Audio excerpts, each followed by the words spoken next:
নিতুল ভাই আমায় ধাক্কা দিয়ে বিছানার উপর ফেলে দিলেন। তারপর ওড়নাটা এক টানে খুলে ছুঁড়ে ফেলে দিলেন দূরে। আমি বললাম, ভাইয়া আপনার পায়ে পড়ি। কিন্তু কাজ হলো না। এবার তিনি আমার বুকে হাত দিলেন আর ঠোঁটে দুটো এমন শক্ত করে কামড় দিয়ে ধরলেন যেন রক্ত বের করে ফেলবেন ঠোঁট থেকে। আমি নিজেকে তার কাছ থেকে ছাড়িয়ে নিতে আপ্রাণ চেষ্টা করছি, কিন্তু জিম করে রড বানিয়ে রাখা তার দু বাহুর আকড় থেকে আমি কিছুতেই মুক্ত হতে পারছি না। নিতুল ভাইয়া এক এক করে আমার সব কটি কাপড় গা থেকে টেনে খুলে নিলেন। আমি এখন একেবারেই নগ্ন, গায়ে একটি সুতা পর্যন্ত নেই। আমি কিছুতেই তাকে বাধা দিতে পারছিলাম না। তার শক্তির সাথে কিভাবে আমি কুলিয়ে উঠি। একবার এমন শক্ত করে তিনি আমায় ধরলেন যে আমি ব্যথায় মরে যেতে লাগলাম। আমি গলা ছেড়ে চিৎকার করতে লাগলাম, কিন্তু সেই চিৎকার বাইরে যাচ্ছে না, কারণ নিতুল ভাইয়া এখন আমার মুখ চেপে ধরেছেন।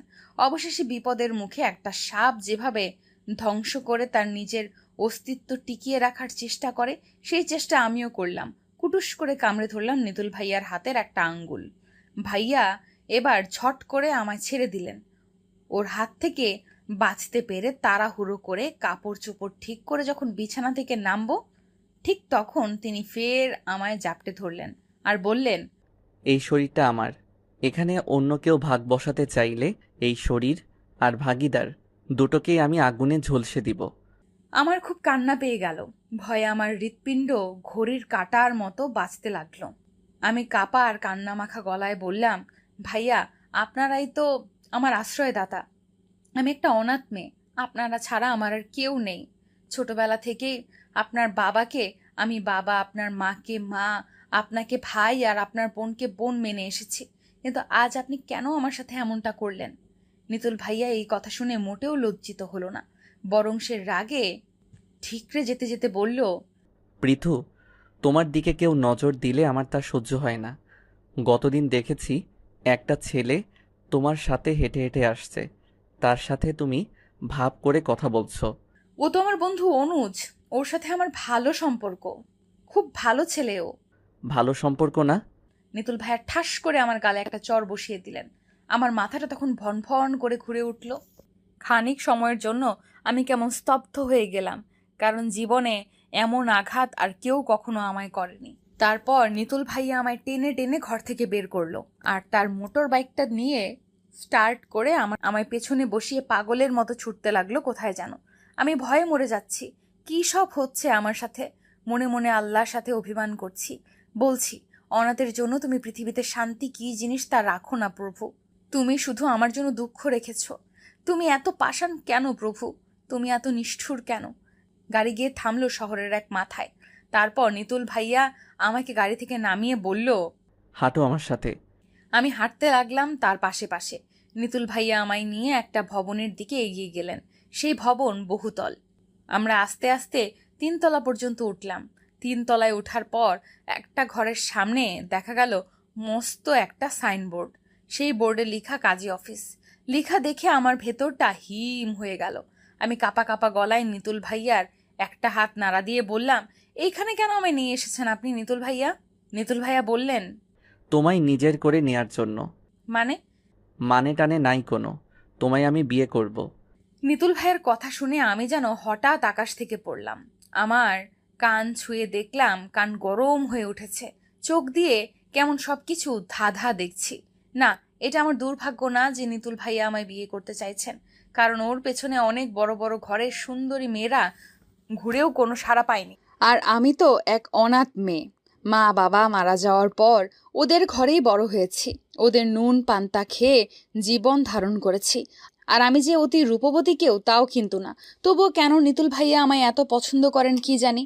আর পছন্দ করলে এভাবে জোর করেই বা কেন বিয়ে করতে হয় তার আমায়? আমি কাঁদো কাঁদো গলায় বললাম, নিতুল ভাইয়া, আমি আপনাকে বিয়ে করতে পারবো না। নিতুল ভাইয়া কথাটা শুনে এমন রেগে গেলেন, হঠাৎ হাতটা উপরে তুলে ঠাস করে আর একটা চর বসিয়ে দিলেন আমার গালে। আমিও ছোট বাচ্চাদের মতো ভ্যা ভ্যা করে কেঁদে উঠলাম। নিতুল ভাইয়া আমার মুখ চেপে ধরে বললেন, কাঁদবা না জান, প্লিজ কাঁদবা না। তুমি কাঁদলে আমার ভীষণ খারাপ লাগে। আর কোনো দিন তোমায় কষ্ট দিব না জান। কিন্তু আমার কান্না থামছে না। কান্না থামছে না এই জন্য যে আমি মনে করেছি আমার সামনের সময়গুলোর কথা। আমি জানি নিতুল ভাইয়ার বউ হিসেবে তাদের ঘরের কেউ আমায় কোনো দিন মেনে নেবে না। তাদের ছেলে দেখতেও যেমন রাজপুত্রের মতো, ঠিক তার যোগ্যতাও তেমন। সে একজন কেমিক্যাল ইঞ্জিনিয়ার, বাংলাদেশের নামি দামি কোম্পানির বড় অফিসার। মার কত আশা তার ছেলের জন্য রাজরানীর মতো বউ আনবেন ঘরে। বাবার স্বপ্ন ছেলের শ্বশুরবাড়ির বংশ হবে বেশ নামি দামি, শ্বশুর হবে শিক্ষিত, পরিচিত, বেশ দাপটি মানুষ। আর সে তুলনায় আমি কোন ছাড়। আমি সত্যি সত্যি নিতুল ভাইয়ার পায়ে পড়ে গেলাম। তারপর বড় অনুনয়ের সঙ্গে বললাম, ভাইয়া, কেউ মেনে নেবে না এটা। আপনি বরং আগে সবাইকে জানান বিষয়টা। ওরা যদি রাজি হয় তবে আমিও রাজি। খুশি মনে তখন আপনাকে আমি বিয়ে করব। নিতুল ভাইয়া হা হা করে হেসে উঠলেন। হেসে তিনি বললেন, কে রাজি হবে না? আমার বউকে আমি পছন্দ করে বিয়ে করব। এতে কার কি?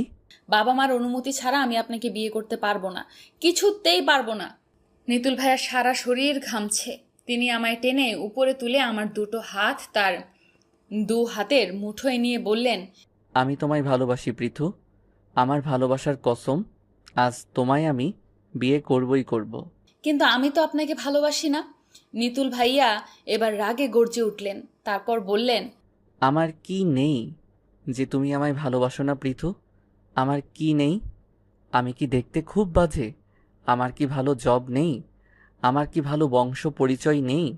আমার কি ভালো একটা মন নেই? বলো পৃথু, বলো।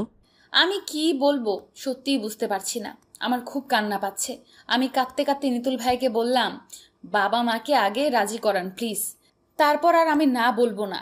সত্যি আমি আপনাকে বিয়ে করব, আপনাকে আমি ভালোবাসবো। নিতুল ভাইয়া বললেন, যদি এত সহজেই সব কিছু হয়ে যেত তবে অতটা কঠিন পথে হাঁটার প্রয়োজন আমার ছিল না। আমি তোমায় ভালোবাসি এবং এই ভালোবাসা পেতে অনেক কিছুই আমি করে ফেলতে পারি পৃথু। ভয়ে আমার গা কেঁপে উঠল। আমি বললাম, প্লিজ আপনি আমায় ক্ষমা করুন ভাইয়া। কিন্তু নিতুল ভাইয়া হাল ছাড়লেন না। তিনি খুব জেদি, খুব খুব জেদি। হঠাৎ করে পকেট থেকে একটা চকচকা চাকু বের করে তার নিজের গলায় এটা ধরে তিনি বললেন, মরে যাব আমি। মরে গেলেই তো তুমি মুক্তি পাবে পৃথু। আমি মরে যাই তাহলে? আমি ভয়ে শিউরে উঠলাম। মাথায় কোনো কাজ করছিল না আমার। এমনিতেই আমার আর কেউ নেই, ওদের দয়ায় বেঁচে আছি। এখন যদি আমার জন্য নিতুল ভাইয়া এমন কাণ্ড করে বসে, তখন আমার জীবনটা কত দুঃসহ আর বিভীষিকাময় পরিস্থিতির কবলে পড়বে সেই কথা ভেবে আমি বললাম, চাকুটা ফেলে দিন প্লিজ। নিতুল ভাইয়া তার ঘামে ভেজা কাপা কাপা ঠোঁট দুটো নাড়িয়ে বললেন, আগে বলো তুমি আমায় বিয়ে করবে কি না? আমি তখন ঘোর বিপদে। না রাজি হয়েও কোনো গতান্তর নেই।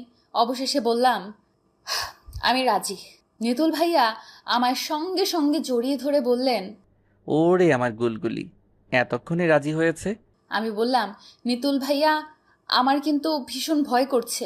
নিতুল ভাইয়া আমার ঠোঁটে আঙুল ঠেকিয়ে বললেন, নিতুল ভাইয়া নয়, শুধু নিতুল। যা, আমার লজ্জা করে। বলে আমি মুখ লুকিয়ে ফেললাম নিতুলের বুকে। তারপর আমরা গেলাম কাজী অফিসের ভেতরে। ওখানে কত রকমের যে ঝামেলা, সাক্ষী, কাগজপত্র, আরও কত কিছু যে লাগে। বিয়ের কাজ শেষ হতে হতে সন্ধ্যা হয়ে গেল। কাজী অফিস থেকে যখন বের হলাম তখন সারা শহর আলো ঝলমলে। নিতুল বলল, চলো হাঁটি। আমরা হাঁটতে লাগলাম হাত ধরাধরি করে এলোমেলো ভাবে। এখন আমরা স্বামী স্ত্রী, আমাদের মধ্যে একটা পবিত্র বন্ধন আছে, আমাদের এখন অনেক শক্তি। কিন্তু আমার ভয় হচ্ছিল এই কথা ভেবে যে আসলে আমরা হেঁটে হেঁটে কোথায় যাচ্ছি। আমি নিতুলের হাতটা খানিক শক্ত করে ধরে বললাম, নিতুল, আমরা কোথায় যাচ্ছি?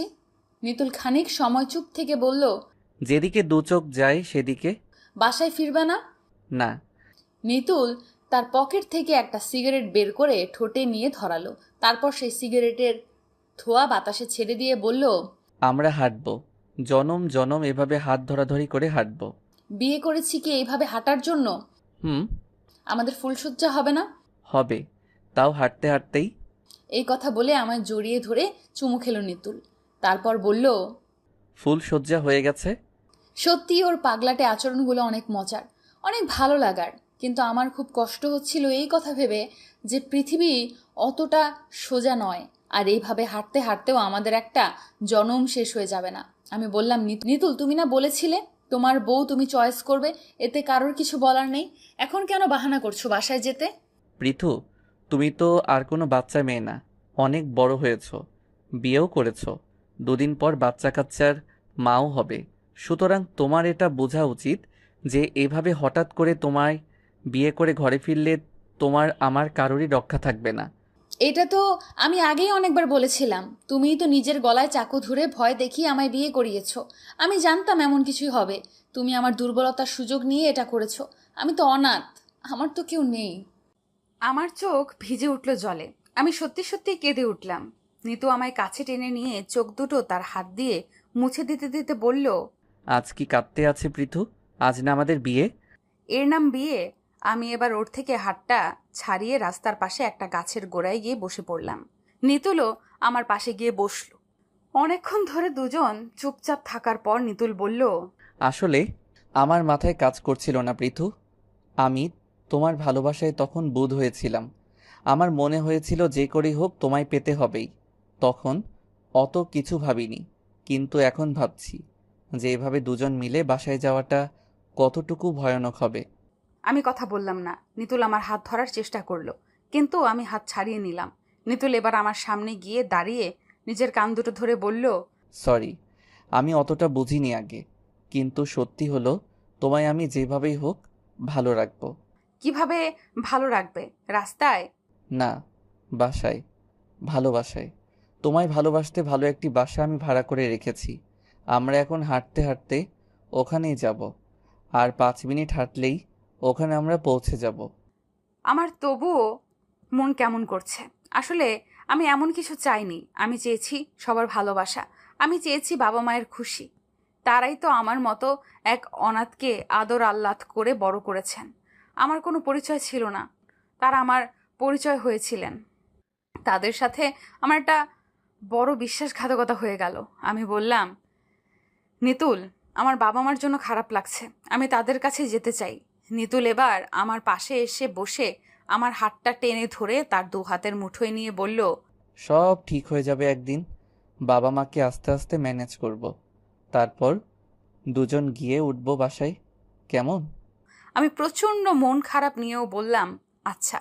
তারপর আমরা হেঁটে হেঁটে গেলাম আরও 10 মিনিট।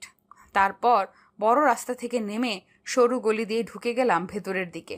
সরু গলি দিয়ে 3 মিনিট হাঁটতেই সামনে পড়লো সাদামাটা টিন সেট একটা ঘর। কিন্তু ঘরের সামনে গিয়ে আমি চমকে উঠলাম। আমি স্বপ্নেও ভাবিনি নিতুল আমার জন্য এত কিছু করে রেখেছে। যে ঘরটা পেছন থেকে মনে হয়েছিল একেবারে সাদামাটা, সেই ঘর কিন্তু আসলে সাদামাটা নয়। সেই ঘর হলো ছবির চেয়েও সুন্দর। ঘরের সামনে উঠোনের একপাশে লিচু বাগান, মাঝে সরু রাস্তা, সেই রাস্তায় ঘন দূর্বা ঘাস, আর অন্য পাশে ফুলের বাগান। উঠোনে পা রেখে আমি সবচেয়ে বেশি আশ্চর্য আর মুগ্ধ হলাম, কারণ নিতুল আমার জন্য এত কিছু করতে পারে তা আমার কল্পনারও বাইরে ছিল। একদল ছোট্ট ছোট ছেলে মেয়ে হঠাৎ করে ঘর থেকে বেরিয়ে এলো। তাদের প্রত্যেকের হাতে বরণ ডালা। সেই ডালা দিয়ে তারা দাঁড়িয়ে গেছে রাস্তার দুপাশে। আর আমরা যখন হেঁটে রাস্তা অতিক্রম করছিলাম, তখন তারা আমাদের উপর ফুল ছিটিয়ে দিতে লাগলো আর হই হুল্লোড় করতে লাগলো। আমি এর চেয়ে বেশি আশ্চর্য হলাম যখন ঘরের বারান্দায় গেলাম, কারণ ওখানে হঠাৎ করে ঘর থেকে বেরিয়ে এলো একদল যুবক যুবতী। তাদের প্রত্যেকজন ছেলের গায়ে নীল রাঙা পাঞ্জাবি পরা আর মেয়েদের গায়ে কলাপাতা রাঙা শাড়ি। ছেলেরা দৌড়ে এসে জড়িয়ে ধরলো নিতুলকে, আর মেয়েরা আমাকে। তারপর আমাদের দুজনকে ওরা দুটো আলাদা ঘরে নিয়ে গেল। আমি এইসব ঘটমান দৃশ্যকে স্বপ্নই ভাবছিলাম, কারণ আমার জন্য বাস্তবতা এত সুন্দর আর সহজ হবে তা কখনো আগে ভাবিনি। আমাকে যে ঘরটিতে নিয়ে যাওয়া হয়েছে সেই ঘরও সাজানো গোছানো। ওখানে নিয়ে গিয়ে ওরা আমায় মস্ত বড় খাটের উপর বসিয়ে দিল। তারপর সবাই চতুর্দিক থেকে আমায় ঘিরে বসল, আর আস্তে আস্তে একজন একজন করে তাদের সব পরিচয় দিতে লাগলো। ওদের কাছ থেকে পরিচয় পেয়ে আমি বুঝতে পারলাম ওরা আর কেউ নয়, সবাই নিতুলের বন্ধু। ওরা আমায় নিয়ে বেশ মজা করছে। একজন আমার গালে আঙুল দিয়ে টোকা দিয়ে বলল, এই মা, এই কি চেহারা গো! এমন একটা মেয়েকে বিয়ে করতে পারলো নিতুল, অথচ আমি তার পাত্তাই পাইনি। আরেকজন সঙ্গে সঙ্গে উঠে ধাক্কা দিয়ে বলল, আরে তুই কি পাত্তা পাবি রে, যেখানে আমিই পাইনি? তারপর সবাই হাসিতে মেতে উঠল। আমার ভীষণ খারাপ লাগছিল ওদের এসব হই হুল্লোড় দেখে। আর সারাদিন কোনো কিছু খাইনি বলে খিদে পেটও চোচো করছিল। চোখ দুটো কেমন ঘুমের জন্য অস্থির হয়ে উঠছিল। তখন একজন আমার কাছে এসে আমার একটা হাত ধরে বলল, নিতুল আমার ভাইয়ের মতো। আমরা একসাথে পড়াশোনা করেছি, কিন্তু আমাদের সম্পর্ক ছিল ভাই বোনের। তোমার দেখছি এখানে খুব আনেজি লাগছে। আনেজি লাগার কারণ হলো তুমি ওদের কাউকে চিনো না, অথচ এরা সবাই তোমার সাথে মজা করছে। আসলে ওরা সবাই নিতুলের বন্ধু। তুমি নিজেও ওদের বন্ধু ভাবতে পারো, তখন আর তোমার খারাপ লাগবে না। আমি লজ্জা কাটিয়ে বললাম, আপু আমার খুব ঘুম পাচ্ছে, আমি ঘুমাতে চাই। কথাটা শুনে ফেললো পাশের একটি মেয়ে। সেই মেয়ে অদ্ভুতভাবে হেসে উঠে বলল, ভাবি তো দেখি পুরাই শিশু রে। বিয়ের দিনও বুঝি সন্ধ্যাবেলায় কনে ঘুমাতে যাই। সবাই আবার হাসিতে ফেটে পড়ল। খানিক আগে এই বাড়িটি দেখে আমার যতটুকু ভালো লেগেছিল, এখন আমার ঠিক ততটুকুই খারাপ লাগতে লাগলো। নিতুল কি ধরনের ছেলে আমি বুঝতেই পারছিলাম না। পালিয়ে বিয়ে করেছে, এই বিয়ের জন্য আবার এত আয়োজনের কি প্রয়োজন? আমার পাশে বসে হাত ধরে রাখা নিতুলের পাতানো বোন বলল, শোনো, একটি রাতেই তো, একটু কষ্ট করো প্লিজ। আমরা অনেক কষ্ট করে এত সব আয়োজন করেছি। রাতে অনেক ফাংশন আছে। একটু পর তোমায় আর নিতুলকে গায়ে হলুদ মাখিয়ে গোসল করানো হবে। তারপর দুজনকেই বরকনে সাজানো হবে। হুজুর ডেকে দোয়া পড়ানো হবে। তারপর দুজনকে বাসর করে দেওয়া হবে। অত কিছু শুনে আমার রাগ চড়ে বসেছিল মাথায়। কি অদ্ভুত কাণ্ড! এমন বিয়ের কথা কখনো শুনিনি আমি। নিতুল যেমন পাগল, ওর বন্ধুগুলোও ঠিক তাই। রাত 10টা। আমাদের দুজনকেই উঠোনে আলাদা আলাদা জায়গায় নিয়ে গোসল দেওয়া হলো। তারপর ঘরে এনে আমায় শাড়ি পরিয়ে দিল ওরা। কি সুন্দর বাহারি শাড়ি! তারপর কানে দুল, হাতে বালা আর পায়ে নুপুর। চোখে কাজল মাখিয়ে দিল একজন, একজন দিল 2 পায়ে আলতা মাখিয়ে। তারপর একজন আমার মুখের সামনে এনে ধরল আয়না। আয়নার কাছে তাকিয়ে আমি বড় অবাক হয়েছি, কারণ নিজেকেই আমি চিনতে পারছি না এখন। চোখে কাজল আর বাহারি রাঙা শাড়িতে আমায় এত ভালো লাগবে তা আমি কোনোদিন ভাবিও নি। খানিক আগে যে ঘুমাবার জন্য আমার অস্থিরতা ছিল তা ক্রমেই কেটে গেছে এখন। পেটে খিদা ছিল। নিতুলের পাতানো বোন প্লেট ভর্তি ফল এনে খেতে দিয়েছে আমায়। আমার ইচ্ছে করছিল খিদে প্লেট শুদ্ধ খেয়ে ফেলতে, কিন্তু ওদের সামনে তো আর এমন কিছু করা যায় না। তাই আমি 2 টুকরো আপেল মুখে দিয়ে 1 গ্লাস জল খেয়ে নিলাম। তারপর হুজুর এলেন। তিনি দোয়া করে চলে গেলে ওরা আমায় নিয়ে গেল অন্য একটা ঘরে। সেই ঘর দেখে আমার চোখ কপালে উঠে গেল। এত আলো ঝলমলে ঘর কোনোদিন আমি দেখিনি। ঘরের ভেতরে গিয়ে আরো অবাক হলাম, কারণ ওখানে কোনো খাট পাতা নেই। উঁচু করে ফুলের স্তূপ দিয়ে বানানো বিছানা। নিতুলের পাতানো বোন আমায় সেই স্তূপের উপর বসিয়ে দিয়ে বলল, এটা তোমাদের বাসর ঘর। আমি বড় অবাক হয়ে বললাম, এত সুন্দর করে সাজানো ঘর? নিতুলের পাতানো বোন তখন মৃদু হেসে বলল, এই ঘরটার চেয়েও আমার ভাইয়ের মন আরো বেশি সুন্দর। আমি তখন মনে মনে বললাম, সে তো বেশ জানাই আছে আমার, তার মন যে কত সুন্দর। জোর করে যে ছেলে বিয়ের আগে একটা মেয়ের শরীর ছুঁতে পারে, তার সম্মানে হানা দিতে পারে, সে আর কত ভালো হবে। কিন্তু বাস্তব হলো এই যে আমি নিতুলকে আগে থেকেই একটু একটু পছন্দ করতাম। যেমন করে রাজমহলের একজন চাকরানীও যুবরাজকে তার জীবনসাথী হিসাবে পাওয়ার জন্য মনে মনে কামনা করে, কিন্তু এটা সে খুব ভালো করেই জানে যে যুবরাজকে সে কোনোদিন পাবে না। নিতুলকে নিয়ে আমার ভাবনাগুলো তখন ঠিক তেমনই ছিল, কিন্তু অযাচিত যে সে এমন কিছু করে ফেলবে তা আমি ঘুণাক্ষুরেও ভাবিনি। অন্তত সে আমায় একবার সহজ করে বলতে পারত, পৃথু আমি তোমাকে ভালোবাসি। তারপর দেখতো আমি তাকে সাড়া দেই কি না। এবার ভাবলাম যা হবার তা হয়ে গেছে। কপালের লেখাগুলো মুছে ফেলা মানুষের পক্ষে দুঃসহ। আমি তাকে আমার বর হিসেবেই মেনে নিব। সারা জীবন একসাথে দুজন কাটিয়ে দিব। আজ থেকে আমরা একটা নতুন জীবন শুরু করব, যে জীবনের কোনো অতীত নেই। নিতুলের পাতানো বোন আমায় বাসর ঘরে রেখে চলে গেল। সে বলল, বসে বসে ওয়েট করো, তোমার বরকে পাঠাচ্ছি। আর শোনো, ঘুমিয়ে টুমিয়ে যেও না কিন্তু আবার। নিতুলের আসতে একটু দেরিও হতে পারে। আমি বললাম, আচ্ছা। তারপর আমি বসে বসে নিতুলের জন্য অপেক্ষা করতে লাগলাম। নিতুলের আসতে সত্যিই দেরি হচ্ছে। আমার মোটেও ভালো লাগছে না এইভাবে একা বসে বসে অপেক্ষা করতে। নিতুল এলো শেষ রাতের দিকে। তখন আমি বসে বসে মিনমিন করে কাঁদছিলাম আর নিজের কপালকে দোষ দিচ্ছিলাম। সে এলো হাতে করে একটা সাদা গোলাপ নিয়ে। সেই গোলাপ আমার হাতে দিয়ে বলল, এই যে তুমি ফুলের স্তূপের উপর বসলে, এই অতগুলো ফুল কিংবা তোমার হাতে যে সাদা গোলাপটা আমি দিলাম সেটির কথাই বলো। এই সবগুলো ফুলের থেকেও তুমি বেশি সুন্দর আর বেশি পবিত্র। ওর এমন উচ্চ প্রশংসা শোনার পর আমার কান্না মৃদু হাসিতে পরিণত হবে তা সে আগে থেকেই জানতো। তাই সে এমন করেই বলল। নিতুল এবার আমার হাত ধরে পাশে বসলো আর তার হাতের স্পর্শে মুছে দিল আমার চোখের জল। তারপর বলল, ভালোবাসি। আমি বললাম, ছাই বাসো, ভালোবাসলে এইভাবে সারা রাত ভর আমায় একা একা বসিয়ে রাখতে না। তোমার সাথে আমার কোনো ভালোবাসাবাসি নাই। নিতুল তখন আমায় জাপটে ধরে আমার দু চোখের পাতায় চুমু খেলো। তারপর আমার পিঠে আলতো স্পর্শ করে বলল, আল্লাহ জানেন আমি কতটা ভালোবাসি তোমায়। এই তোমার জন্য আমি আমার পরিবার ফেলে রেখে এসেছি। আমি কি বলেছিলাম এসব করতে? তুমি জোর করেই তো সবকিছু করেছো। ভালোবাসার জন্য করেছি, কারণ আমি জানতাম কোনোদিন আমার বাবা মা সহজভাবে তোমায় মেনে নিত না, তাই এই কঠিন পথে আমায় হাঁটতে হলো। কঠিন পথে হেঁটেই বা কি লাভ হলো? বাবা মা তো আর কোনোদিন আমাদের মেনে নিবে না। নিবে, 100 বার নিবে। নিতুল, আমার ভয় করে, যদি কোনোদিন তুমি আমায় একা ছেড়ে চলে যাও, যদি কোনোদিন অস্বীকার করো আমায়। নিতুল আমার মাথার উপর তার হাত রেখে বলল, ভালোবাসার কসম, আমি কোনোদিন তোমায় ভুলে যাব না, এমনকি মৃত্যু এলেও না। আমরা দুজন শত বিপদের দিনেও একসাথে থাকব। যদি বাবা মা বলে আমায় ছেড়ে দিতে? ধুর বোকা মেয়ে, এসব কেউ বলবে নাকি? আচ্ছা এখন বাদ দাও তো এসব কথা। ফুলশয্যার রাতটা এভাবে কেটে যেতে দেয়া যায় না। এই রাতে ফুলের উপর শুতে হয়, একটু ফুলের উপর শুইতে দাও তো এখন। আমি ঠোঁট টিপে হেসে বললাম, শুতে না করেছে কে? শুয়ে পড়লেই তো হয়। নিতুল এবার খিলখিল করে হেসে উঠে বলল, আগে ফুলটার তো শুতে হবে নাকি? তারপর ঘরের সবগুলো রঙিন বাতি নিভে গেল একসাথে দপ করে। ঘরময় ছুটে এলো গাঢ় এবং গভীর অন্ধকার। বাইরে একসাথে ডেকে উঠল একজোড়া ডাহুক। নিতুল তখন আমার ঠোঁটে তার ঠোঁট স্পর্শ করে বলল, আমাদের বন্ধন চিরদিন টিকে থাকুক, এভাবেই দুজোড়া ঠোঁটের মতন। মনে মনে আমি বিড়বিড় করে বললাম, আমাদের দুজনের নিঃশ্বাস এইভাবেই কাছাকাছি হোক সব সময়।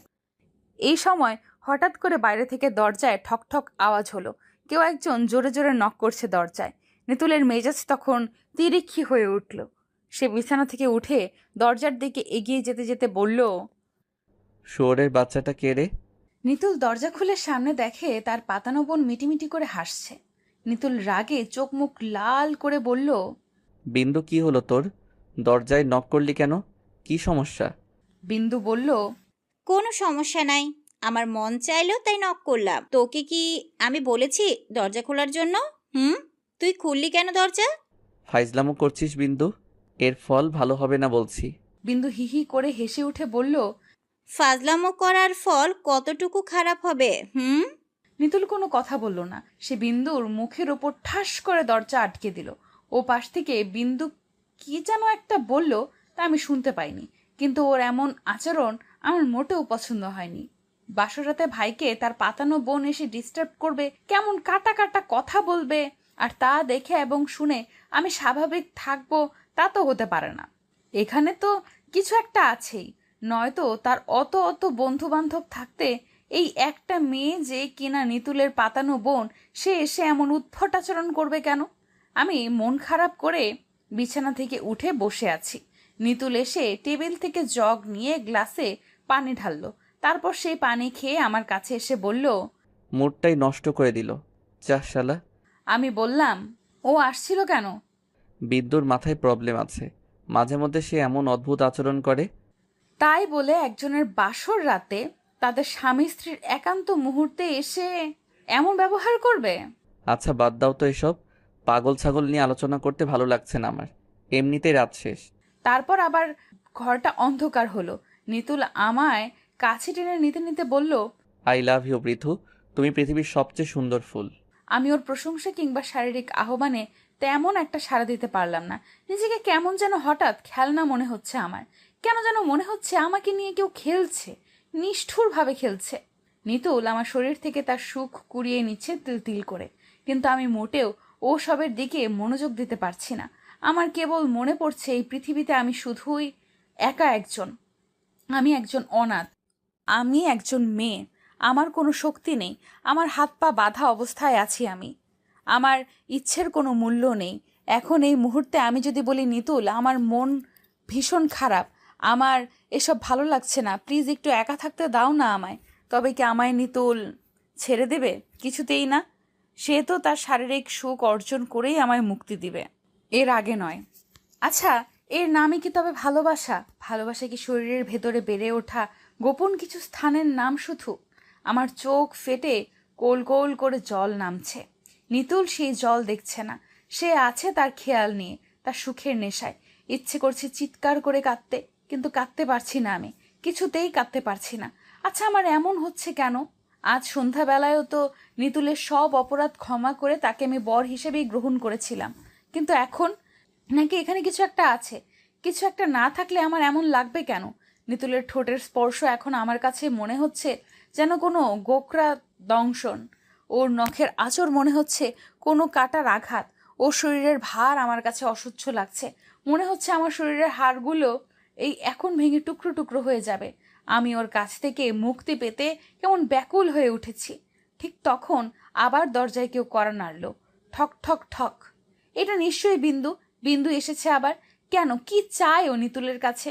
নিতুল কিন্তু এবার দরজায় কড়া নাড়া শুনে উঠে গেল না সঙ্গে সঙ্গে।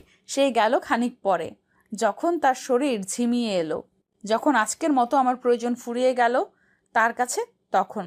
তারপর আমার সাথে আর একটিও কথা না বলে সে ছুটে গেল দরজার পাশে। তারপর দরজা খুলে দিয়ে বলল, আবার এসেছিস? বিন্দু হি হি করে হেসে উঠল। আমি তাকিয়ে দেখলাম ওর হাসিটা ভীষণ ভয়ঙ্কর। তারপর বিন্দু তার আঁচল দিয়ে নিতুলের মুখটা মুছে দিতে দিতে বলল, ইস, কিভাবে ঘেমেছে, বউটা আদর করতেও জানে না। নিতুল বলল, এসব করছিস কেন তুই? মাথায় আবার ভূত চেপেছে? বিন্দু হাও মাও করে কেঁদে উঠল হঠাৎ। কাঁদতে কাঁদতে সে এলিয়ে পড়ল নিতুলের উপর। নিতুল আগলে নিল নিজের বুকের উপর বিন্দুকে, তারপর সান্ত্বনা দেবার গলায় বলল, কি হয়েছে তোর? শরীর খারাপ লাগছে বিন্দু? বিন্দু তার ভেজা গলায় বলল, না, তাহলে মাথাটা কেমন করছে না? মনটা কেমন করছে রে নিতুল। আমি না হঠাৎ করে মরে টরে যাব দেখবি। চুপ, একদম চুপ, জীবনেও এসব বলবি না আর। নিতুল বিন্দুর মুখে হাত চেপে ধরল, তারপর বলল, আয় তোকে শুইয়ে দিয়ে আসি। আমি শুধু তাকিয়ে দেখলাম নিতুলের কাঁধে হেলান দিয়ে দাঁড়িয়ে হাঁটছে বিন্দু, আর নিতুল তার কাঁধের ওপর হাত দিয়ে হেঁটে যাচ্ছে তার সাথে। হতে পারে ওরা পাতানো ভাই বোন, কিন্তু আমার কাছে এই দৃশ্যটা বড় ভয়ঙ্কর দেখালো।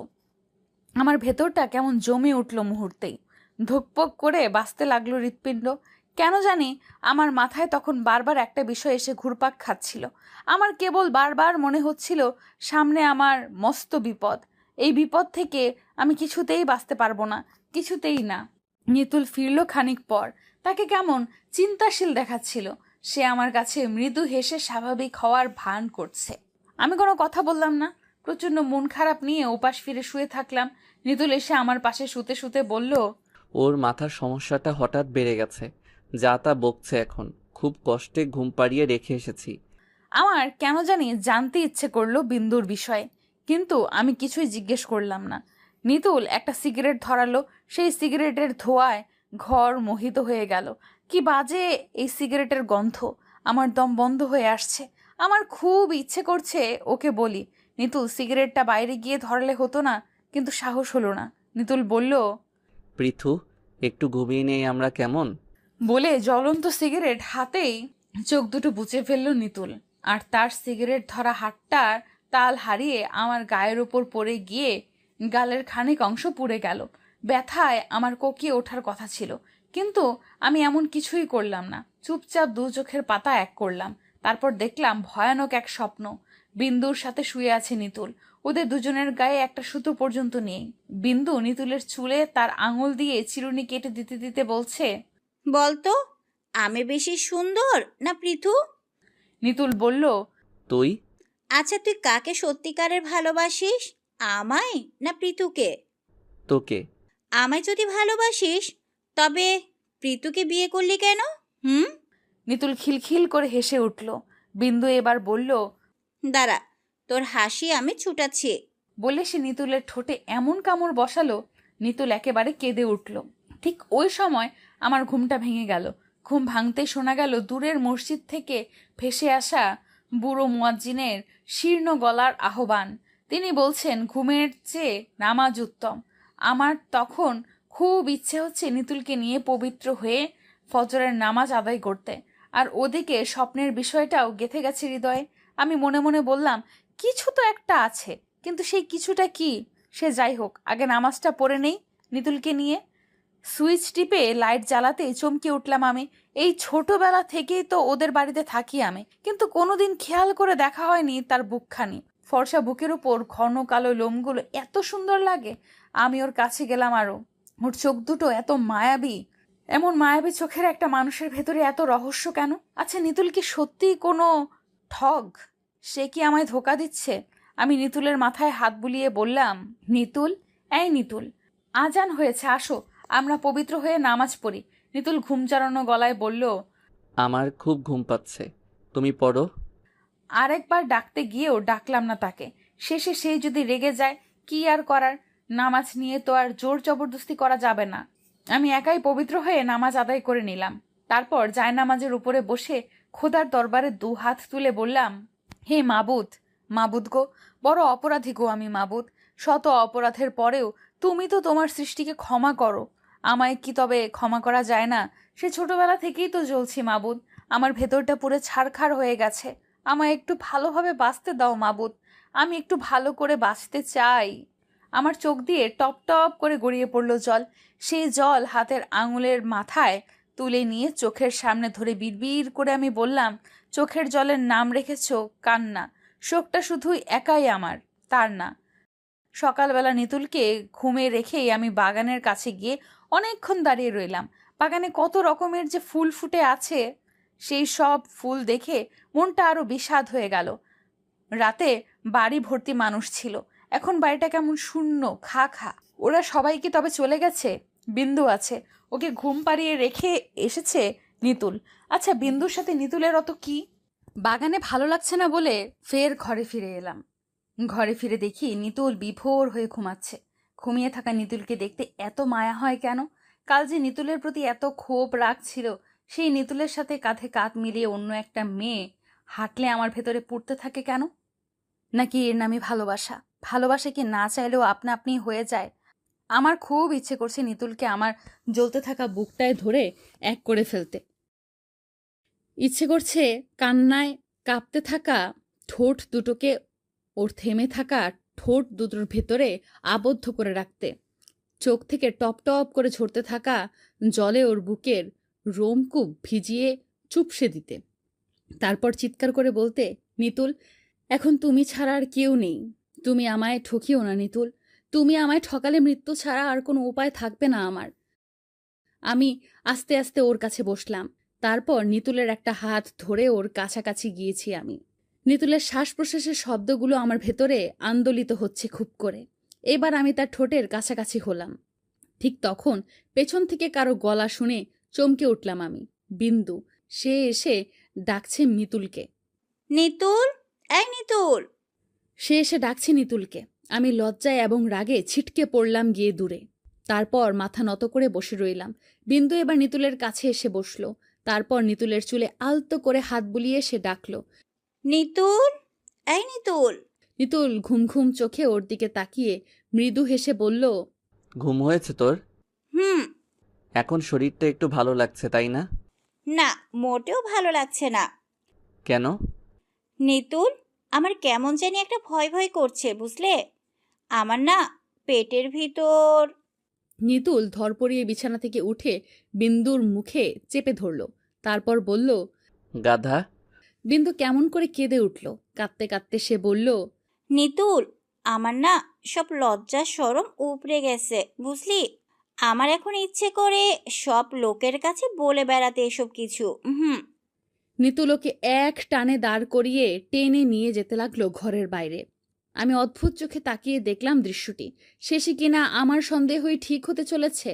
আমার সব ভয় ডর কেমন কেটে যাচ্ছে হঠাৎ। আমার এখন শুধু মনে হচ্ছে যে করেই হোক পৃথিবীতে নিজের অস্তিত্ব টিকিয়ে রাখতে হবে, নিজেকে কিছুতেই দুর্বল করা চলবে না। ওরা ঘর থেকে বেরিয়ে গেলে আমিও ওদের পেছন পেছন ঘর থেকে বেরিয়ে গেলাম। তারপর সবচেয়ে বেশি অবাক হলাম যখন ওরা দুজন একটা ঘরে ঢুকে ভেতর থেকে দরজা আটকে দিল। আমি খুব দ্রুত হেঁটে সেই দরজার কাছে গিয়ে দাঁড়ালাম। ভেতর থেকে তখন ওদের যে কথাবার্তাগুলো শুনতে পেলাম তাতে আমার পিলে চমকে গেছে, মাথা ভন ভন করে ঘুরে উঠছে। আমি তখন আর নিজের পায়ের নিচে কোনো মাটি খুঁজে পাচ্ছি না। নিতু লোকে বলছে, তোর কি আক্কেল জ্ঞান বলতে কিছু নাই নাকি রে? এইসব কথা কি কারোর সামনে বলতে আছে? বিন্দু হি হি করে হেসে উঠে বলল, বলতে নেই কেন? আমি সবার কাছেই বলবো, এক এক করে সকলকে জানিয়ে দিব। নিতুল মনে হয় ওর গাল ঘষে চর বসিয়েছে। বাইরের থেকে সেই আওয়াজ স্পষ্ট শোনা গেছে। বিন্দু হঠাৎ হাউমাউ করে কেঁদে উঠেছে।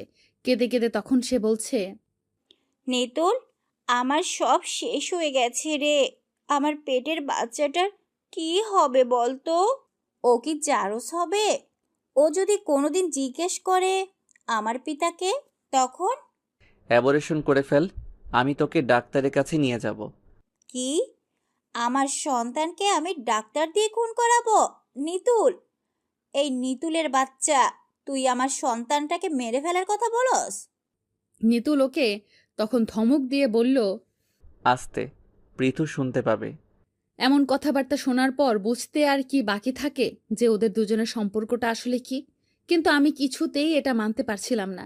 নিতুল আমায় বিয়ের আগে জোর করে আমার শরীর ছুঁয়েছে, জোর করে বিয়েও করেছে। এর পরেও তাকে আমি ক্ষমা করে দিয়েছিলাম এই ভেবে যে সে তো আমায় ভালোবাসে, আমায় জীবন সাথী করে পেতেই তো এসব করেছে। কিন্তু এখন যা শুনলাম, এখন আমি কি করব? কোথায় যাব? কার কাছে যাব? আচ্ছা, আমি কোথায় যেতে পারি? মার কাছে? তার কাছে গিয়ে পায়ে পড়ে যদি বলি, মা, মা গো, নিতুল আমায় জোর জবরদস্তি করে বিয়ে করেছে, কিন্তু এখন সে অন্য একটা মেয়ের সাথেও কি সব করে বেড়াচ্ছে, তখন কি হবে? মা কি আমার দুঃখ বুঝবেন? নাকি পরিচয়হীন একটা অনাথ মেয়ে তার পুত্রবধূর স্থান দখল করতে এসেছে এই কথা ভেবে তিনি আমায় ঘাড় ধরে ঘর থেকে বের করে দিবেন? আমি জানি না তিনি কি করবেন, কিন্তু আমায় ওখানে যে করেই হোক যেতেই হবে। এমনিতেও তো আমার চতুর্দিক শূন্য। এখান থেকে যেতে হলে আমাকে পালিয়েই যেতে হবে। নিতুল দেখে ফেললে সমস্যা হবে। সে কিছুতেই আমায় এখান থেকে যেতে দিবে না। সে আমায় যেতে দিবে তখন যখন তার উপভোগ শেষ হবে, নয়তো কখনোই যেতে দিবে না, মেরে টেরে ফেলবে। মৃত্যুর কথা শুনে আমার শরীর কেমন ঘাম দিতে লাগলো। মৃত্যুকে মানুষ এত ভয় পায় কেন? দিনে আর পালানো সম্ভব হলো না। অনেকবার চেষ্টা করেছি, বাগানের চেয়ে দূরে কোথাও যাওয়ার সাহস হলো না। একবার বাগান ছেড়ে বাড়ির গেট পর্যন্ত চলে গেছিলাম, কিন্তু দেখে ফেলল নিতুল। সে বারান্দা থেকে দৌড়ে এলো আমার কাছে, এসে আমার হাতটা ধরে টেনে নিয়ে গেল উঠোনের দিকে। আমি ভয়ে মরে যাচ্ছিলাম, না জানি নিতুল আমায় কি শাস্তি দেয় পালিয়ে যাওয়ার চেষ্টা করার জন্য। কিন্তু না, নিতুল দেখি কিছুতেই কিছু বুঝতে পারেনি। সে শুধু বলল, গেটের কাছে কখনো যাবে না। কেন, কি হবে গেলে? গেটের বাইরে বস্তির খারাপ ছেলেরা থাকে, ওদের কাজই হলো সুন্দরী মেয়ে খোঁজা। সুন্দরী মেয়ে খুঁজে ফেলে ওরা টিচ করে। আমার বলতে ইচ্ছে করছিল, তুমিও তো সুন্দরী মেয়ে পেলে জোর করে তার শরীরে ঝাঁপিয়ে পড়ো, মেয়েদের বোন বানিয়ে তাদের পেটের বাচ্চা পয়দা করো। কিন্তু সাহসের অভাবে কিছুই বলতে পারলাম না। আমি মনে মনে ঠিক করলাম শুধু রাতে পালাবো। নিতুল ঘুমিয়ে গেলেই আমি পালিয়ে যাব। সন্ধ্যাবেলায় হর হর করে বমি করতে শুরু করলো বিন্দু। নিতুল তখন আমার পাশে বসে গুনগুন করে গান গাইছিল। বমির আওয়াজ শুনে এসে বসা থেকে উঠে দ্রুত যখন বের হতে যাবে, আমি তখন নিতুলের হাতটায় ধরে ফেললাম। নিতুল সঙ্গে সঙ্গে হ্যাচকা টানে আমার হাত ছাড়িয়ে চলে গেল বিন্দুর কাছে। আমি তার পেছন পেছন গেলাম। সে আমাকে আসতে দেখে বলল, পৃথু, তুমি বিন্দুর নাভিটাই চেপে ধরো, আমি লেবু পাতা নিয়ে আসছি। ওর কথাটা শুনে আমার মাথায় আগুন ধরে গেল। মেয়ের সাথে ফষ্টি নষ্টি করেছে সে, আর আমি গিয়ে তার নাভিতে ধরে বমি ফেরাবো? কিছুতেই না। আমি পেছন থেকে বললাম, নিতুল, তুমি কি ভেবেছ আমায় যা বলবে তাই আমি গাধার মতো শুনবো? নিতুল লেবু গাছটার দিকে যেতে যেতে বলল, এখন এসব বলার সময় না পৃথু, বিন্দুর খুব কষ্ট হচ্ছে, প্লিজ তুমি ওর কাছে যাও। আমি হিহি করে হেসে উঠলাম তখন। অন্যকে কষ্ট দিলে নিজেকেও কষ্ট পেতে হয়, নোংরা মেয়ে বলে থুক করে একদলা থুতু ফেললাম মাটিতে আমি। বিন্দু তখনও হরহর করে বমি করেই যাচ্ছে। ওর চোখ মুখ কেমন লাল লাল হয়ে উঠেছে। ওর খুব কষ্ট হচ্ছে, কিন্তু আমি দূরেই দাঁড়িয়ে রইলাম। নিতুল নিজেই লেবু পাতা নিয়ে দৌড়ে এলো বিন্দুর কাছে। সে এসে এক হাতে বিন্দুর নাকের কাছে লেবু পাতাগুলো কচলে ধরল, আর অন্য হাতে চেপে ধরল বিন্দুর নাভিটায়। দৃশ্যটা দেখে আমার মেজাজ আরও চড়ে গেল। আমি ওখান থেকে দাঁড়িয়েই চিৎকার করে বললাম, বেশ রোম্যান্টিক দৃশ্য, আহা, এমন দৃশ্য সিনেমায়ও দেখা যায় না। বিন্দুর খেয়াল আমার কথার দিকে নয়, সে কেমন ছটফট করছে তার বমির যন্ত্রণা নিয়ে, আর নিতুল তাকে কিভাবে সুস্থ করে তুলবে সেই খেয়ালে আছে। আমার এইসব দৃশ্য দেখতে মোটেও ভালো লাগছে না, তাই ঘরে চলে এলাম। ঘরে গিয়ে বসে বসে চিন্তা করলাম, এখান থেকে পালানোর আগে বিন্দুকে 2-4টে কড়া কথা বলে যাব, উচিত শিক্ষা দিয়ে যাব ওকে। বিন্দুর বমিটা খানিক কমে এলে নিতুল চলে গেল শহরের দিকে, কোনো এক ফার্মেসি থেকে ওর জন্য ওষুধ আনবে। এই সুযোগে আমি বিন্দুর ঘরে গিয়ে দেখলাম ও বিছানায় উপুর হয়ে শুয়ে আছে, আর তার চোখ দিয়ে টপ টপ করে গড়িয়ে পড়ছে জল। সেই জলে ভিজে উঠছে বালিশ। আমি তখন ওখানে দাঁড়িয়ে থেকেই বললাম, ভাইয়ের জন্য কাঁদছো নাকি? আদরের ভাইকে একটু না দেখেও থাকতে পারো না? আরে বাবা, ভাই তার বউয়ের সাথে অন্তরঙ্গ মুহূর্ত কাটাচ্ছে, তখনও তোমার তাকে দেখা চাই? ভাইয়ের জন্য অত দরদ কেন গো তোমার? বিন্দু শুধু একবার মুখ তুলে তাকালো, তারপর আবার যেইভাবে ছিল ঠিক সেইভাবেই বালিশে মুখ ঢেকে নিল। এবার আমি বললাম, খুব লজ্জা হচ্ছে না? তো ভাইয়ের সাথে যখন শোয়াশুয়ি করে পেট বড় করেছিলে তখন লজ্জা করেনি? ছি ছি ছি। বিন্দু এবার অতি কষ্টে তার মুখ তুলল উপরে, তারপর বলল, প্রীতু, তোমার সাথে আমার কিছু কথা আছে। আমি ওর মুখের উপর বললাম, কিন্তু তোমার কথা শোনার আমার কোনো ইচ্ছা নাই। নোংরা মেয়ে, আমার জীবনটা নষ্ট করে দিয়েছো তুমি। বিন্দু বলল, প্লিজ শোনো, আমাকে তুমি ভুল বুঝো না। ভুল? পেটে বাচ্চা এসে গেছে, ভুল? প্রীতু শোনো বোন, আমার কথাটা। আমার এত বেশি রাগ পেয়েছিল যে নিজের উপর নিয়ন্ত্রণ হারিয়ে ফেলেছিলাম। একটা নষ্ট মেয়ে যে কিনা আমার পথের কাঁটা, তার কি কথা আমি শুনবো? আমি ঘর থেকে বেরিয়েই যাচ্ছিলাম, ঠিক তখন পেছন থেকে বিন্দু বলে উঠল, আমায় যে হিসাবে তুমি নষ্টা বলছো, সেই হিসাবে তুমিও নষ্টা। কথাটা শুনে আমার মেজাজ এতটাই তিরিক্ষি হলো যে নিজেকে সামলাতে না পেরে বিন্দুর কাছে দ্রুত গিয়ে ওর গালে একটা চড় বসিয়ে দিলাম। তারপর ওর চুল টেনে ধরে খাট থেকে নিচে টেনে ফেলে দিতে দিতে বললাম, আমায় তুই নষ্টা বলেছিস, তোর সাথে আমায় মিলেছিস না? ঠিক তখন ঘরে এসে পৌঁছালো নিতুল। এত দ্রুত সে ফিরে আসবে আমি ভাবিনি। নিতুল এসেই আমায় এক টানে ওর কাছ থেকে ছাড়িয়ে নিয়ে আমার গালে ওর শক্ত হাতে একটা চড় বসিয়ে দিল। তারপর বলল, ড্রেন থেকে সোনার চেইন কুড়িয়ে নিলেও ওই চেইনে দুর্গন্ধ থাকে। পৃথু, আমি মস্ত ভুল করে ফেলেছি তোমায় বিয়ে করে। মা বাবাকে ভুলে গিয়ে শুধু তোমার মোহে অন্ধ হয়ে আমি ঘর ছেড়ে ভুল করেছি। আমার সব হারিয়েছি পৃথু, আমি আমার সব হারিয়েছি। আমি তখন রাগে কাঁপছি। কাঁপতে কাঁপতে নিতুলকে বললাম, ওর জন্য আমায় অপমান করেছো তুমি? আমার চেয়ে তোমার কাছে ও বেশি না? তবে আমি চললাম। বলে আমি হাঁটতে লাগলাম গেটের দিকে, কিন্তু মনে মনে ভেবেছিলাম গেটের বাইরে আমি কখনোই যেতে পারবো না। নিতুল আমায় এখান থেকে কিছুতেই যেতে দেবে না। কিন্তু আশ্চর্য বিষয় হলো, নিতুল আমায় সম্পূর্ণ অবাক করে দিয়ে পেছন থেকে আমায় একটা ডাক পর্যন্তও দিল না। গেট পেরিয়ে সরু গলি দিয়ে কয়েক মিনিট হাঁটতেই হঠাৎ করে বিদ্যুৎ চলে গেল। কি ভয়ঙ্কর ব্যাপার! সারা শহর তলিয়ে গেল অথই অন্ধকারে। আমার হাতে কোনো টর্চ নেই। অন্ধকারে হাঁটতে গিয়ে ভয় হচ্ছে, মনে হচ্ছে কেউ যেন আমার পেছন পেছন হাঁটছে। আমি ভয়ে ভয়ে পেছন ফিরে তাকালাম, কিন্তু অন্ধকারের জন্য কিছুই ঠাউর করা গেল না। এইভাবে অন্ধকারে খানিক হাঁটার পর আমার পিঠে কারোর হাতের স্পর্শ পেলাম, কিন্তু অন্ধকারের জন্য পেছন ফিরে কিছুই দেখা গেল না। এবার ভয়টা আমার আরও বাড়ল। হঠাৎ করে মনে হলো নিতুলের কথা। সে একবার বলেছিল গেটের বাইরে বস্তির খারাপ ছেলেরা থাকে।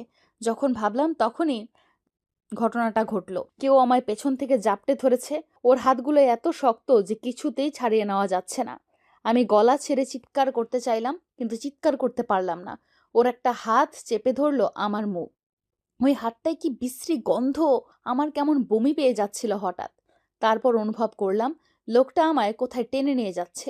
আমি কিছুতেই ঠায় দাঁড়িয়ে থাকতে পারছি না। হঠাৎ আমার মাথা কেমন চক্কর দিয়ে উঠল। তারপর নিজের উপর নিয়ন্ত্রণ হারিয়ে লোকটার কাঁধের উপরে ঢলে পড়লাম। আমার যখন জ্ঞান ফিরে এলো তখন দেখলাম একটা পরিত্যক্ত ভবনের উপর আমি, আর আমার চারপাশে দাঁড়িয়ে খিলখিল করে লাল দাঁত বের করে হাসছে সদ্য তরুণে পা দেওয়া কয়েকটি ছেলে। ওরা আমার দিকে এমন ড্যাব ড্যাব চোখে তাকিয়ে আছে কেন? আমি নিচের দিকে তাকিয়ে দেখলাম আমার পায়জামাটা হাঁটুর উপর খানিকটা ছিঁড়ে গেছে। সেই ছেঁড়া দিয়ে সাদা উরুত দেখা যাচ্ছে। ওরা এইদিকেই তাকিয়ে আছে। ভয়ে আমার শরীর থরথর করে কাঁপছে। পায়জামার ছেঁড়া জায়গাটা আমার হাতের তালু দিয়ে ঢেকে আমি অতি কষ্টে ওদের কাছে মিনতি করতে লাগলাম, তোমরা আমার ছোট ভাইয়ের মতো, প্লিজ আমার সাথে খারাপ কিছু করো না। আমার কথা শুনে যেন তারা বেশ মজা পেল, তাই ওরা আবার হাসিতে মেতে উঠল। তারপর ওদের মধ্যে থেকে সর্দার টাইপের যে ছেলেটা, সে তার সদ্য জন্ম নেওয়া গোফের উপর আঙুল বুলিয়ে বলল, আপামনি, সবাই যদি বোন হইয়া যায় তাহলে বউ হইব কেডা বলেন তো? ওই ছেলেগুলো আবার অসভ্য হাসিতে ফেটে পড়ল। আর সর্দার টাইপ ছেলেটা ওদের সকলের উদ্দেশ্যে বলতে লাগলো, সবাই শূন্য রাখো, আমার কথা খান। মালে কিন্তু আমার আগে কেউ হাত দিবা না, দিলে কিন্তু হাত কাইটটা ফেলবো কুচকইরা। ওরা সবাই একসাথে বলে উঠল, তাই হইব ওস্তাদ, আপনার পরে আমরার হিসাব নিকাশ। তারপর আবার হাসি। কি ভয়ঙ্কর হাসি! আমার প্রচণ্ড কান্না পেয়ে গেল। আমি মনে মনে নিজেকে এখন দোষারোপ করছি আর ভাবছি, নিতুল তো সত্যিই বলেছিল গেটের বাইরে গেলে বিপদ হবে। ওর কথা শুনিনি, এখন কেমন হলো? ওদের মধ্যে থেকে একটি ছেলে বলে উঠল, ওস্তাদ, রাত তো কাবার হয়ে যাইতেছে, নিশি রাতের আগে মামলা খালাস করে ফেলানো উচিত। সর্দার বলল, কর্ম সমস্যা নাই, আগে নেশা পানি খাইয়া লই। বলে ওরা শপিং ব্যাগ থেকে নেশা জাতীয় কিছু আছে এর ভেতরে এমন বোতল বের করলো। তারপর সবাই গোল হয়ে বসে বোতলের চিপি খুলে মুখে ঢালতে লাগলো সেই তরল নেশাদ্রব্য। এই সময় সর্দার আমায় দেখিয়ে বলল, আপামনিরেও এক ঢোক মাল খাওয়াইয়া মাতাল কইরা দে, তাহলে মাতালের লগে মাতালের ঢলাঢুলি হইব। সর্দার ছেলেটা বিশ্রী করে হাসছে, আর তার আদেশ পেয়ে একটা রোগা মতো ছেলে বোতল হাতে এগিয়ে এলো আমার দিকে। তারপর আমার কাছে এসে যেই বোতলের মুখটা আমার মুখে ধরবে ঠিক তখন ওর তলপেটে জায়গা মতো একটা ঘুষি মেরে দিলাম। ঘুষি খেয়ে ছেলেটা বাবা গো বলে চিৎকার করে বসে গেল মেঝেতে।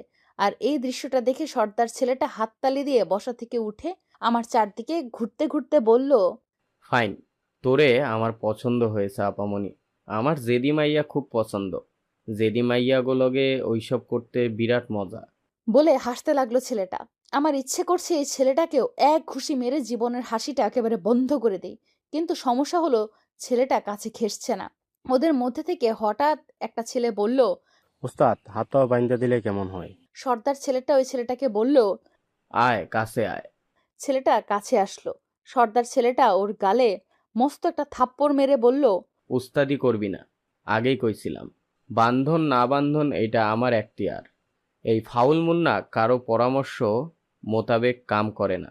ওই ছেলেটা তখন এমন ভয় পেল সে সর্দার ছেলেটার পায়ে পড়ে বলল, মাপ দেন ওস্তাদ, আমারে মাপ দেন। কিন্তু সর্দার ছেলেটি তার এই অনুনয় শুনল না। সে অন্য দুটি ছেলেকে বলল, ওরে ধইরা ন্যাংটা কর, তারপর উল্টা কইরা লম্বা খুঁটির আগায় বাইন্দা রাখ। সঙ্গে সঙ্গে ওরা ছেলেটাকে ধরে তার শরীর থেকে জামা কাপড় খুলে নিল, তারপর উল্টো করে বেঁধে দিল লম্বা খুঁটির সাথে। আমি অন্যদিকে চোখ নিলাম। ভয়ে এবং ঘেন্নায় আমার গা গুলিয়ে আসছে। এই সময় সর্দার ছেলেটা আবার দুইজনকে আদেশ করলো, যেইখান থেকে পারস লাল পিঁপড়া লই আয়, পিঁপড়াই না এর গায়ে ছাইরা দে। তারপর ভয়ঙ্কর এক হাসিতে মেতে উঠল মুন্না। আমি ভয় পাচ্ছি, ভীষণ ভয় পাচ্ছি, ভীষণ ভীষণ ভয়। আমার এই মুহূর্তে মনে হচ্ছে এর চেয়ে নিতুলের অবহেলাই ভালো ছিল। কিন্তু এখন আমার কি হবে? সর্দার ছেলেটা আমার দিকে এগিয়ে আসছে, তার ঠোঁটে সিগারেট। সে সিগারেটের ধোঁয়া ছেড়ে দিয়ে বলল, উন্না খোল। আমি খুললাম না। সে আবার বলল, খোল শালি। আমি ঘৃণা ভরা চোখে ওর দিকে তাকিয়ে বললাম, জীবনেও খুলব না।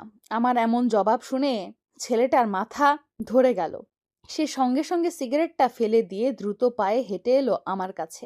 তারপর আমার কাছে এসে সর্দার ছেলেটা আমার ওড়নায় হাত দিতেই খুঁটিতে ঝুলন্ত ছেলেটা পিঁপড়ার কামড়ের অসহ্য যন্ত্রণায় চিৎকার করে সর্দারকে গাল বকে দিল। সে অশ্লীল ভাষায় বলল, আমি তোর দুলাভাই লাগি রে শুয়োরের বাচ্চা, যে আমার লগে মজা করস। এই কথা শুনে আমার ওড়না ছেড়ে দিয়ে সে দৌড়ে গেল ওই ছেলেটার কাছে। আর ঠিক এই মুহূর্তে ছাদে উঠে এলো 4 জন দীর্ঘদেহী পুরুষ। তাদের মধ্যে একজন আমার পরিচিত, তার নাম নিতুল, আমার বর নিতুল। ওরা কিভাবে খোঁজ পেল আমি যে এখানে, কি জানি। ওরা এসেই প্রথমে সর্দার ছেলেটাকে ধরে ফেললো। মুক্তির আনন্দে তখন আমার চোখে জল এসে গেল, কিন্তু ততক্ষণে একটা বিপত্তিও বেঁধে গেল এখানে। একটা ছেলে পেছন থেকে এসে আমাকে জাপটে ধরে ফেললো, তারপর আমার গলায় চাকু ধরে বলল, মাইরা দিমু কইলাম, সর্দার রে স্যার, সাইরা দে সর্দার রে। ওরা আমার দিকে তাকিয়ে অসহায়ের মতো ছেড়ে দিল সর্দারটাকে। তারপর ওই ছেলেটা আমার ওড়নাটায় হাত দিল। ঠিক তখন আমার কাছে দৌড়ে এসে নিতুল ওই ছেলেটার কলার টেনে ধরতে নিতুলের তলপেটে চাকু বসিয়ে দিল ছেলেটা। আমি আগে বুঝতে পারিনি, কিন্তু আমার পায়ে তরল কিছু গড়িয়ে পড়ায় নিচ দিকে তাকিয়ে দেখি রক্ত। সঙ্গে সঙ্গে আমি চিৎকার করে উঠলাম। ওই ছেলেগুলো ততক্ষণে পালিয়ে গেছে।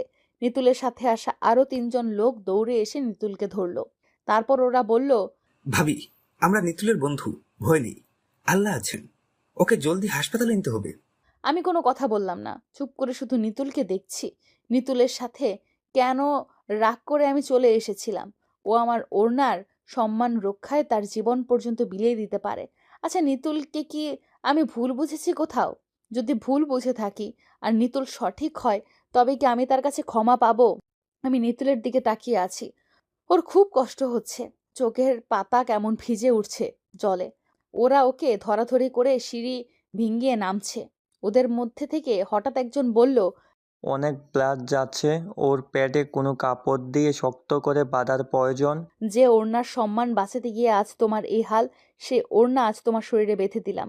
নিতুল তখন কি যেন বলতে চাইছে ঠোঁট নাড়িয়ে, কিন্তু শক্তি পাচ্ছে না বলার। ওর চোখ থেকে শুধু টপ টপ করে গড়িয়ে পড়ছে জল। আমি কাঁদছি, চিৎকার করে কাঁদছি, আর মনে মনে ভাবছি আমার জীবনে এত পরীক্ষা কেন বারবার ফিরে আসে। একটু পরই তো সবকিছু জেনে যাবে বাবা মা। তারপর ওরা ছুটে চলে আসবে হসপিটালে। তারপর আমার কি হবে? ওরা যখন জিজ্ঞেস করবে, তোকে বাঁচিয়েছে আমার ছেলে, তুই কেন পারলি না আমার ছেলেকে বাঁচাতে? তোর জন্য আমার ছেলে জখম হয়েছে, তোকে আমি ছাড়বো না। তখন তখন আমি কি করব? কি বলবো তাদের? হসপিটালে নেওয়ার পর ডাক্তার জানালো ইমার্জেন্সি কেস, পেশেন্টকে রক্ত দিতে হবে, কিন্তু ওর রক্তের গ্রুপ বি নেগেটিভ। ওর গ্রুপের সাথে আমাদের কারোর গ্রুপের মিল নেই। আমি অসহায় মুখে ওর বন্ধুদের বললাম, আপনাদের চেনা জানার মধ্যে কেউ এমন নেই যার সাথে ওর ব্লাড গ্রুপের মিল আছে? 2 জন সরাসরি না বলল। একজন খানিক সময় চুপ থেকে কি যেন চিন্তা করে বলল, আছে, বিন্দুর সাথে ওর ব্লাড গ্রুপ মিল আছে। আমার এই মুহূর্তে এইসব কিছু ভাবার সময় নেই। বিন্দুর সাথে নিতুলের সম্পর্ক কি? আমি নিতুলের বন্ধুকে অনুনয় করে বললাম, প্লিজ ওকে নিয়ে আসুন না ভাইয়া, প্লিজ। নিতুলের বন্ধুটি সঙ্গে সঙ্গে দৌড়ে বড় রাস্তাটার দিকে গেল। আমি ওর চলে যাওয়ার দিকে এক দৃষ্টিতে তাকিয়ে রইলাম। ডাক্তার বারবার তাগাদা দিচ্ছে। খুব দ্রুত রক্ত দিতে না পারলে পেশেন্ট মারাও যেতে পারে। শুনে কান্নায় ভেঙে পড়লাম আমি। নিতুলের বন্ধু এখনো ফিরে আসছে না বিন্দুকে নিয়ে। বিন্দু কি তবে গা ধরে বসে আছে? ও কি আসবে না? বিন্দু যদি না আসে নিতুলের কি হবে? নিতুল, নিতুল বলে চিৎকার করে কেঁদে উঠলাম আমি। বাবা মা এসে গেছেন, কার কাছে জানি তারা খবর পেয়েছেন। বাবা এখানে ওখানে খোঁজ নিচ্ছেন রক্ত ম্যানেজ করতে, আর মা চিৎকার করে কাঁদছেন। তিনি কেমন পাগলের মতো হয়ে গেছেন। জোর করেই চলে যেতে চাচ্ছেন অপারেশন থিয়েটারে, কিন্তু ডাক্তাররা তাকে যেতে দিচ্ছেন না। নিতুলের এক বন্ধু মাকে টেনে নিয়ে এলেন বারান্দায়। মা বলল, নিতুল, আমার নিতুলের কি হবে? ওর বন্ধুটি বলল, ব্লাড ম্যানেজ হলেই সব ঠিক হয়ে যাবে। ব্লাড ম্যানেজের মানে? বিন্দু কোথায়? বিন্দু? মার মুখে বিন্দুর নাম শুনে আমি অবাক হলাম। তবে কি মাও বিন্দুর ব্যাপারে সবকিছু জানেন? ওর বন্ধুটি বলল, আন্টি, শুভ্র বিন্দুকে আনতে গেছে, এখনো ফিরছে না। মা তখন একটা দীর্ঘশ্বাস ছাড়লেন। তারপর আমার দিকে এগিয়ে এসে ডাকলেন, পৃথু। আমি মার দিকে তাকালাম। মা আমার দিকে এগিয়ে এসে আমায় জড়িয়ে ধরে কেঁদে উঠলেন। কাঁদতে কাঁদতে তিনি বললেন, পৃথু, মাত্র 2 দিনে কি সব হয়ে গেল রে, বলতো মা? তোরা আমায় না জানি এভাবে পালিয়ে গেলি কেন? আমায় জানালে কি তোদের কথা আমি শুনতাম না? তোরা যদি আমার কাছে থাকতি তবে কি এই বিপদ হতো? আমি কাঁদছি। মার মহানুভবতা, আমার ভুল রাগ আর নিতুলের ভুল সিদ্ধান্ত এবং দুঃখের কথা ভেবে মাকে জড়িয়ে ধরে কাঁদছি। মা বলছেন, বিন্দু আসছে না কেন এখনো? বিন্দু তো এই খবর শুনে দেরি করার কথা না। ওর তো পাগল ছুটে আসার কথা। আমি জিজ্ঞেস করলাম, বিন্দু কে মা? বিন্দু নিতুলের বোন, আপন বোনের চেয়েও বেশি। নিতুল যখন ক্লাস 6-এ পড়ে তখন ওর একটা অ্যাক্সিডেন্ট হয়েছিল। পিকনিকে যে গাড়ি দিয়ে গিয়েছিল সেই গাড়ি অ্যাক্সিডেন্ট করেছিল। অ্যাক্সিডেন্টের পর নিতুলের অবস্থা ছিল ভয়াবহ। তখন তার ব্লাডের প্রয়োজন হলো। ব্লাড কোথায় পাওয়া যাচ্ছিল না, কারণ নিতুলের ব্লাডের সাথে মিল ছিল না কারোর ব্লাড গ্রুপ। কিন্তু তখন জানানো তার মায়ের সাথে নিতুলের ব্লাড গ্রুপের মিল আছে, আর সে নিজে আহত হওয়া সত্ত্বেও আমায় নিয়ে তাদের বাসায় ছুটে গেল। আর তার মাকে নিয়ে বলল, আমার সাথে এখনই হসপিটালে চলো মা, আমার ভাইয়াটা মরে যাচ্ছে। তার মা তখন জিজ্ঞেস পর্যন্ত করলো না, কে তোমার ভাই? তার পরনে যে কাপড় ছিল সেই কাপড় পরেই তিনি আমাদের সাথে হসপিটালে গিয়ে নিতুলকে ব্লাড দিয়েছিল। আর সেদিন থেকেই তারা রক্তের বন্ধনে আবদ্ধ হয়েছিল। নিতুল আর পিন্টুর মধ্যে গড়ে উঠেছিল ভাই বোনের এক সুন্দর সম্পর্ক। আমি মার কথা শুনে চুপ হয়ে রইলাম। আমার কেন জানি মনে হচ্ছে কোথাও একটা বড় ধরনের ভুল করে ফেলেছি আমি। কিন্তু এই ভুল শুধরানোর উপায় কি? শুভ্র ফিরছে না। বাবা শক্ত সামর্থ্য মানুষ, তাকে কোনোদিন আমি কাঁদতে দেখিনি। কিন্তু তিনি আজ হসপিটালের বারান্দায় ধুলোবালির উপর বসে পড়ে হাও মাও করে কাঁদছেন। তার সাথে বসে কান্নায় গলা মিলিয়েছে মা আর নিতুলের ছোট বোন রুম্পা। এই মুহূর্তে কি করব আমি বুঝতে পারছি না। মন প্রাণ দিয়ে আল্লাহকে ডেকে যাচ্ছি আমি। হঠাৎ নিতুলের এক বন্ধু বলল, ব্লাড ম্যানেজড হয়েছে। বাবা বসা থেকে লাফিয়ে উঠে বললেন, কিভাবে হয়েছে? শুভ্র পাঠিয়েছে। বিন্দু প্রেগনেন্ট, তাই তার ব্লাড এখানকার ডাক্তাররা নিবে না, ঝামেলা হবে। বিন্দু তাই ছোটখাটো একটা প্রাইভেট ক্লিনিকে গিয়ে তার ব্লাড পেক করে পাঠিয়েছে। বাবা বললেন, আলহামদুলিল্লাহ। কিন্তু মা কেমন যেন মন মরা হয়ে উঠলেন। তিনি নিতুলের বন্ধুকে জিজ্ঞেস করলেন, বিন্দুর কি বিয়ে হয়ে গিয়েছে? আন্টি সেসব কথা পরে বলা যাবে। না, এক্ষুনি বলো, আমি এখন শুনতে চাই। নিতুলের বন্ধু বলল, বিন্দু একটা ছেলেকে ভালোবাসতো, কিন্তু তার বাবা মা এটা কিছুতেই মেনে নেননি। তাই সে গোপনে তার বাবা মাকে না জানিয়ে ছেলেটিকে বিয়ে করেছিল। সেই ছেলে তার সাথে 5 মাস বৈবাহিক সম্পর্ক রেখে হঠাৎ উধাও হয়ে গেছে। পরে খবর নিয়ে জানা গেছে এই ছেলের ঠক ছিল। সে আরো অনেক মেয়ের সাথেই এমন করেছে। এখন এই ছেলে আছে ইংল্যান্ডে। কথাটা শুনে মায়ের চোখ থেকে টুপ করে 2 ফোঁটা জল এসে গড়িয়ে পড়ল তার গালের উপর। আর আমার চোখ থেকেও। আহারে, এমন একটা দুঃখী মেয়ের ব্যাপারে আমি কি নোংরা নোংরা ধারণ পোষণ করেছিলাম মনে মনে। আর তাকে কি অপমানটাই না করেছিলাম। মা নিতুলের বন্ধুটিকে জিজ্ঞেস করলেন, বিন্দুর বাবা মা কি এই ব্যাপারে কিছু জেনে গেছে? নিতুলের বন্ধু বলল, জেনে গেছে বলেই তো তাকে ঘাট ধাক্কা দিয়ে বাড়ি থেকে বের করে দিয়েছে। বিন্দু এতদিন নিতুলের আশ্রয়ই ছিল। মা তখন আফসোস করে বলে উঠলেন, আহারে, দুঃখী মেয়ে আমার। আমি ঝাপসা চোখে তখন তাকিয়ে রইলাম হসপিটালের গেটের উপর। কেন জানি আমার মন বলছে বিন্দু এক্ষুনি আসবে, আর সে যদি আসে সর্বপ্রথম আমি তার পা ছুঁয়ে মাফ চাইব। নিতুলের অপারেশন সাকসেসফুল হয়েছে। ওকে এখন আলাদা কেবিন দেওয়া হয়েছে। সেই কেবিনে মা বাবা সহ সবাই প্রবেশ করেছে। মা নিতুলের কপালে চুমু খেয়ে বললেন, আমার বাবা আমার কলিজার টুকরা। নিতুল কেঁদে ফেলল। কেঁদে কেঁদে সে বলল, মা, আমি বড় ভুল করে ফেলেছি মা। আমার উচিত ছিল তোমাদের জানানো। আর পৃথুর কোনো দোষ নেই, ও রাজি ছিল না। ওকে আমি জোর করে বিয়ে করেছি। মা নিতুলের মাথায় হাত বুলিয়ে দিয়ে বললেন, আমরা তোর উপর নারাজ না বাবা। তুই যাকে নিয়ে ভালো থাকবি তাকে আমরা মেনে নিব। তাছাড়া পৃথু তো আমাদের ঘরেরই মেয়ে। মেয়ে ঘরে থাকবে, তাতে সমস্যা কি? কিন্তু সমস্যা হলো এখানে যে তুই একটা মেয়েকে জোর করে বিয়ে করেছিস। জোর করে বিয়ে করার বর্বর সমাজের নিয়ম। আমাদের সভ্য সমাজ কিছুতেই এটা মেনে নিতে পারবে না। নিতুল বলল, মা, ও মনে মনে রাজি ছিল আমার প্রতি, কিন্তু আমি সত্যি এটা বেশি বাড়াবাড়ি করে ফেলেছি। আমি তোমাদের সবার কাছে ক্ষমা প্রার্থী। মা বললেন, ঠিক আছে, এখন আর বাহানা করে লাভ নাই। বৌমার কাছে তুই মাপ চেয়ে নিস। যার কাছে অপরাধ করেছিস তার কাছে মাপ চাইবি। মার মুখে বৌমা ডাক শুনে লজ্জায় আমার মাথা ঝুঁকে আসছিল।